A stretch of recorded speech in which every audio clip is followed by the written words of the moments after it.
Hola, ¿qué tal? Bueno, me llamo Néstor, soy enfermero en el Reino Unido y hoy estoy aquí pues para hablar de mi experiencia como enfermero y el coronavirus. Es un vídeo que forma parte de una actividad que ha organizado la Fundación Index, a los que les quiero dar las gracias de nuevo bueno, pues por haberme dado esta oportunidad, ¿no?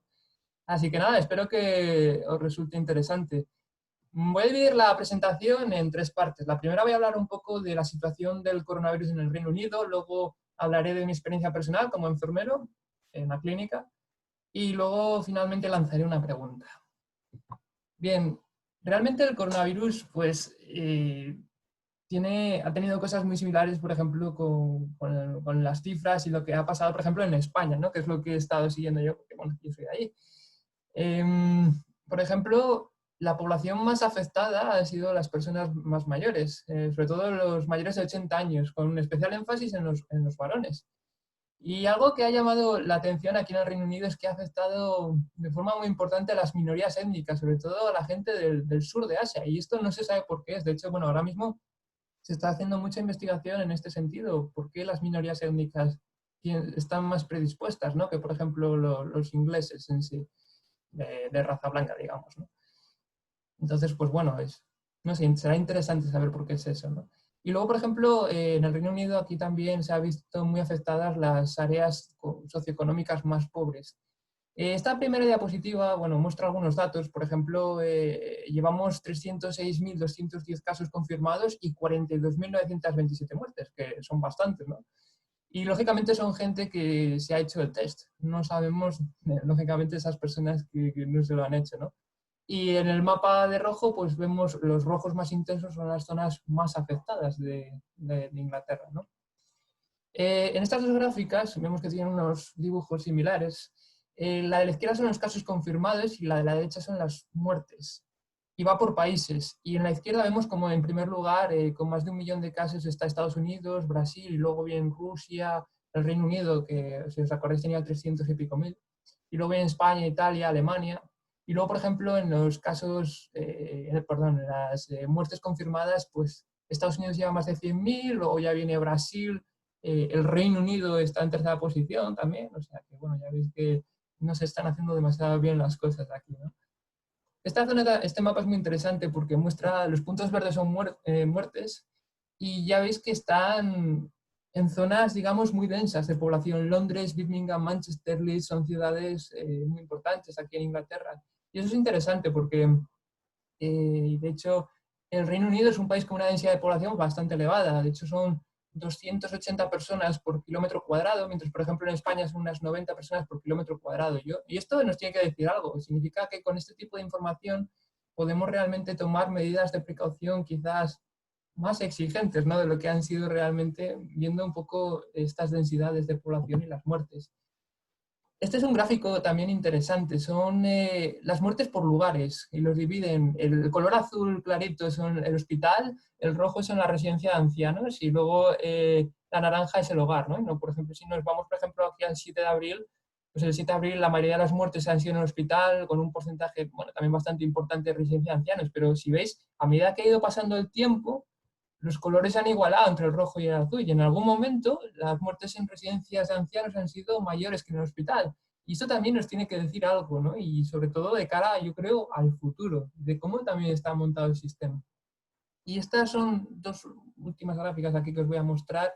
En el Reino Unido el número de casos nuevos por día, y ya veis, tuvo su pico en abril y ahora está descendiendo. Y la derecha es el número de muertes por coronavirus por día, que también, ¿no? Tuvo su pico en abril y ahora descendiendo. Y sabéis, este es de ayer, este mapa del 24 de junio, y todavía se produjeron ayer 280 muertes. Entonces, bueno, esto tiene que darnos cierta información, ¿no? Para ver qué tipo de medidas estamos utilizando y si estamos corriendo mucho o no. Bien, mi experiencia como enfermero en el Reino Unido. Yo trabajo en el Hospital General de Southampton, trabajo en una unidad de cardiotorácica de alta dependencia, que en España sería, por ejemplo, una mezcla entre REA y UCI. Llevamos pacientes posquirúrgicos o, bueno, generalmente también tenemos otro tipo de patologías. Y generalmente llevamos dos pacientes. Y bueno, quizás lo más interesante que os puedo contar de mi experiencia ha sido cómo se ha gestionado y un poco el rediseño existencial, pero bueno, de eso hablaremos ahora. Tenemos 3 imágenes, en una salgo yo con el cuadro de Banksy, que se ha hecho muy famoso, ¿no? Que es un niño jugando con una muñeca, que es una enfermera, posiblemente lo sé bueno, lo sabemos por la cofia, ¿no?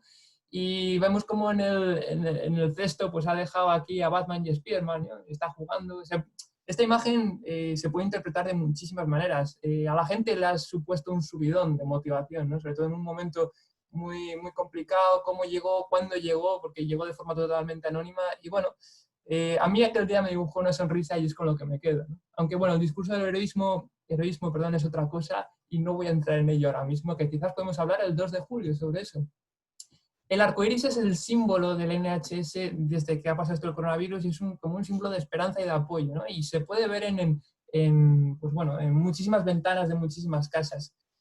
Como bien os había dicho, el rediseño existencial. Y es que, por ejemplo, en mi caso, yo al tener una enfermedad crónica, bueno, es el asma, yo fui contactado por salud laboral y me quitaron de primera línea de batalla al principio. Y me movieron bueno, me buscaron otro tipo de empleo que pudiera seguir trabajando. Y en este caso, pues yo me dediqué a llamar a las familias de los pacientes para darles información sobre cómo lo estaban haciendo los pacientes, ¿no? Con el objetivo de que las familias no llamaran a las plantas y de alguna manera ahorrar algo de trabajo, pues bueno, a las enfermeras, ¿no? Que contestaban. Lo que pasa es que, bueno, sinceramente os lo digo, esto estaba mal organizado, funcionó bastante mal. En fin, yo me sentí bastante aislado también, un poco frío, porque lógicamente yo no conocía a los pacientes y el tipo de información que les daba era mínima y duró muy poco este servicio, muy poco. Luego me volvieron a llamar de salud laboral, los protocolos fueron cambiando, las guías fueron cambiando y al no ser un asmático severo, pues me dijeron que no había un mayor riesgo para mí. Entonces me ofrecieron la oportunidad de volver a trabajar en mi planta y les dije que sí. Así que bueno, hace unas semanas ya volví y bueno, pues me encontré con un gran cambio. Y es que mi servicio se había fusionado con coronarias. Por lo tanto, nos juntamos con un equipo totalmente diferente, nos movimos del lugar también y el trabajo fue distinto porque las operaciones de cirugía se habían parado prácticamente todas, salvo las de emergencia, y teníamos pacientes con otros tipos de problemas, ¿no? Generalmente infartos, bueno, arritmias, cosas de estas. Y pues eso supuso un cambio para todos, trabajar con otro equipo, trabajar con otro tipo de pacientes, la situación también, la capacidad del hospital se redujo, es decir, teníamos la mitad de pacientes realmente, se cerraron muchísimas camas. Y bueno, eso fue un poco, luego otras muchas personas, otros muchos compañeros se marcharon a la UCI y otros fueron movidos de forma voluntaria y no también a trabajar en las plantas de coronavirus, ¿no? Así que bueno, yo en ese sentido me considero un afortunado, ¿no? Yo no tuvimos realmente pacientes con coronavirus, creo que tuvimos uno nada más y el resto pues eran, los que tenían síntomas siempre dieron negativo y el resto pues todos negativos.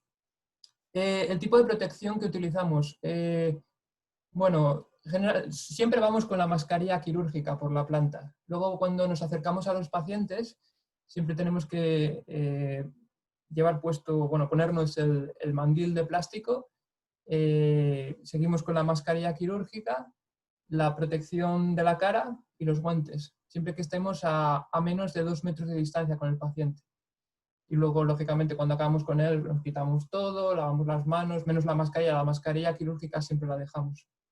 Y luego, por ejemplo, los pacientes que tienen síntomas y los pacientes que, digamos, con procedimientos de aerosoles, como la CPAP o la BiPAP, por ejemplo, tenemos que llevar, digamos que todo el equipo de protección, es decir, la bata de manga larga, el mandil, los guantes, digamos, el capuchón para el pelo, la protección de la cara, la mascarilla FFP3, que ahora os hablaré de ello, y también para los pies. Entonces entramos a la habitación con todo eso y luego antes de salir nos quitamos el mandil, la parte de arriba, eh, y los guantes, y luego salimos y nos mantenemos con el resto del equipo el resto del tiempo, ¿no? Allí. Y esto es algo que fue cambiando durante el tiempo, es decir, y bueno, fueron cambiando realmente las prácticas. Os quería hablar de las mascarillas porque yo sé que en algunos lugares no pasa, pero nosotros tenemos que estar testeados, es decir, que antes de que venga una epidemia, o por ejemplo como el de la gripe, o en este caso, bueno, el coronavirus, que fue algo que hicimos ya hace unos meses, tenemos que testearnos qué tipo de mascarilla FFP3 podemos usar, porque hay varios tipos de FFP3. Entonces lo que hacemos es empezar con un tipo de mascarilla, nos la ponemos, la mascarilla FFP3, nos ponen, digamos, en la cabeza una escafandra, como si fuéramos un buzo, y entonces nos insertan un gas. Tenemos que empezar a hacer movimientos con la cabeza arriba abajo, empezar a movernos, con el objetivo de que no podamos saborear ese gas ni olerlo. Si no lo saboreamos, significa que la mascarilla funciona. Si lo saboreamos y lo olemos, significa que no funciona. Entonces tenemos que probar otro tipo de mascarilla FFP3. Hay gente que no le ha funcionado ningún tipo de mascarilla. Entonces, en teoría, estas personas no deberían de cuidar pacientes con positivos o pacientes con sintomatología. Eso es lo que hay. Yo tengo un tipo especial de FF3, que es la Cardigan, y con eso pues he estado trabajando, no he estado muchos días, la verdad creo que han sido 3 o 4 días, digamos, que hemos tenido así pacientes, en mi caso fueron con la BiPAP, que bueno, un procedimiento de aerosol, ¿no? Digamos, y bueno, eso.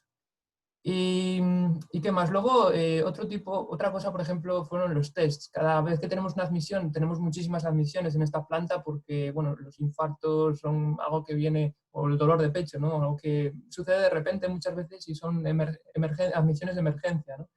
Les hacemos test a todo el mundo, los hacemos nosotros, los tests, y generalmente el resultado viene al día siguiente. Si da positivo, tenemos que moverlo a las plantas de coronavirus, si no, pues se quedan con nosotros. Y para nosotros, pues al principio, bueno, era un poco desastre. No los hemos tenido hasta hace relativamente bien poco la posibilidad de hacernos test. Es algo que podemos hacer de forma online. Rellenamos un formulario, al día siguiente nos llaman, nos dicen cuándo podemos ir a hacernos el test y lo hacemos. Y generalmente es por petición propia, bien por eso, o porque tenga síntomas, o porque el manager o la manager nos dice de hacerlo, porque a lo mejor nos mueven a trabajar en una planta que se supone que es limpia, entonces necesitan saber que nosotros somos negativos y es seguro para nosotros y para la gente que está trabajando allí, los pacientes, que trabajemos en ese lugar, que es algo que también está pasando. Y para mí, realmente lo peor de todo ha sido el llevar el equipo de protección todo el día y sobre todo la mascarilla. Yo, por ejemplo, soy una persona que gesticulo muchísimo, me gusta mucho también sonreír y es una forma para mí de comunicarme con los pacientes y para mí es una barrera muy importante. Y lo es para los pacientes, porque los pacientes también la llevan puesta la mascarilla allí. Entonces para mí es una barrera de comunicación y ya no os digo nada cuando me tengo que poner ya, por ejemplo, la mascarilla, la pantalla, perdón, facial, en fin, todo, digamos, ¿no? Me resulta bastante inhumano, pero bueno, es lo que hay, es la protección que tenemos que utilizar y ya está. Pero bueno, es algo que los pacientes no se sienten del todo súper a gusto, se ve que están como bastante tensos. Nosotros también llevar 13 horas puestas, porque hacemos turnos de 13 horas, pues puestos este equipo de protección es un coñazo, y lo siento por la expresión, pero es así, ¿no? En fin. Y bueno, y yo creo que también quizás lo peor también es un poco la salud mental de nosotros mismos, ¿no? Los tantos cambios por la evidencia científica, tantos cambios que tenemos que hacer, que es bueno por un lado, pero claro, es lioso por otro. El movernos a tantos sitios diferentes, a tantas plantas, trabajar con un equipo que no conocemos, es decir, son cambios, los cambios a la gente no le gusta de forma general, ¿no? Y también la situación que estamos viviendo en general, ¿no? Entonces, yo creo que desde un aspecto de salud emocional quizás es lo peor de todo, ¿no? En fin, luego, eso es un poco mi experiencia. Ya veis que yo no he estado realmente en contacto con pacientes positivos, pero bueno, lo que he vivido lo que estoy viviendo es una situación un poco extraña y bueno, y seguimos con ello, ¿eh? Nada ha cambiado y de momento vamos a seguir así varios meses. También os quería hablar un poco de Southampton. En Southampton se están haciendo cosas interesantes y aquí es una imagen de la parte de abajo. Son unos respiradores que se han diseñado que tienen un filtro, es decir, un ventilador coge el aire, lo filtra ese aire, quita, creo que es un 99% de las partículas, lógicamente incluyendo la del virus, y luego manda ese aire a través del tubo, ¿no? A lo que es la escafandra. Y funciona en determinados servicios. Se desarrolló en una semana en la Universidad de Southampton, se puso en marcha súper rápido y además, bueno, creo que en abril ya mandaron más de 5.000 trajes de estos a otros hospitales nacionales, o sea que bueno, ha tenido bastante éxito. Yo nunca lo he usado, pero bueno, lo he visto y es bastante ruidoso, entonces yo creo que tener ese run run ahí toda la cabeza, pero bueno, supongo que mejorará con el tiempo. Y luego se están haciendo cosas chulas en Southampton, se está probando una nueva vacuna que están desarrollando una nueva vacuna en conjunto con la Universidad de Texas. Luego también están haciendo ensayos clínicos con diferentes medicaciones. Por ejemplo, una es el SNG, la tengo aquí apuntada, E001, que es como un inhalador, que es una antiviral proteína interferón beta 1 alfa. Yo no tengo ni idea de eso, pero bueno, se ve que están probando esto ahora mismo, se están haciendo muchos estudios, ensayos clínicos, desde un aspecto psicosocial, en fin. Y tenéis aquí, os dejo el link de la página web por si queréis interesaros o saber más sobre todas estas cosas. En fin, no sé, resulta interesante. Finalmente, ¿qué hemos aprendido? Bueno, yo soy muy negativo con esta pregunta y de hecho yo la reformularía diciendo qué es lo que estamos aprendiendo y qué es lo que espero que aprendamos para el futuro. Y para mí espero que estemos aprendiendo a gestionar o aprender cómo manejar este tipo de situaciones, ¿no? Lógicamente se han cometido errores, se han hecho muchas cosas bien, creo, se han también cometido bastantes errores y esto tiene que servir de aprendizaje, aprender de todos los estudios que se están haciendo, de todos los datos que se están analizando, que tardarán meses, y a partir de ahí aprender. Todo ha sucedido de forma muy rápida, sobre la marcha, y realmente yo también me gustaría mirar de forma positiva a la población y decir, venga, con medidas tan sencillas como un buen lavado de manos, hacer uso de la mascarilla para protegernos, sobre todo para no transmitirlos, más que para protegernos, ¿no? Porque, bueno, sobre todo si utilizamos mascarillas quirúrgicas no tienen esa protección para nosotros, ¿no? Pero, es decir, cosas simples, el distanciamiento social, el respeto, eso es lo que espero que la gente haya aprendido, pero también soy negativo porque he visto mucho de lo contrario, gente que no ha respetado desde nunca todo esto. Y, en fin, el ser humano es imperfecto y bueno, vamos a ver cómo va surgiendo esto, ¿eh? Desde la perspectiva del enfermero, pues bueno, no es que haya aprendido demasiado, la verdad, tengo que ser sincero, es decir, todo lo que estábamos haciendo, pues prácticamente con la gripe, pues muchas de las medidas las estamos utilizando, incluso con la mascarilla FP3, es verdad que lógicamente con esto ha sido diferente, pero todo el tema de higiene de manos ya lo sabíamos, quizás el tema del distanciamiento, ¿no? Pues no sé, como enfermero, pero yo creo que esta pregunta me gustaría más dirigirla a una población amplia, ¿no? Una audiencia amplia, a la población en general, y sobre todo más que lo que hemos aprendido es qué vamos a aprender para el futuro, ¿no? ¿Qué es lo que vamos a aprender de todo esto? Y bueno, esperemos ser un poco positivos. Nada más, el 2 de julio va a ser el diálogo que vamos a tener con gente de otros países y nada, espero vuestras preguntas, espero saber responderlas y si no, pues bueno, haré lo posible para ayudaros en ese sentido. Y nada, espero que os haya resultado interesante y nada, nos vemos en unos días. Así que nada, un saludo, cuidaros y hasta pronto.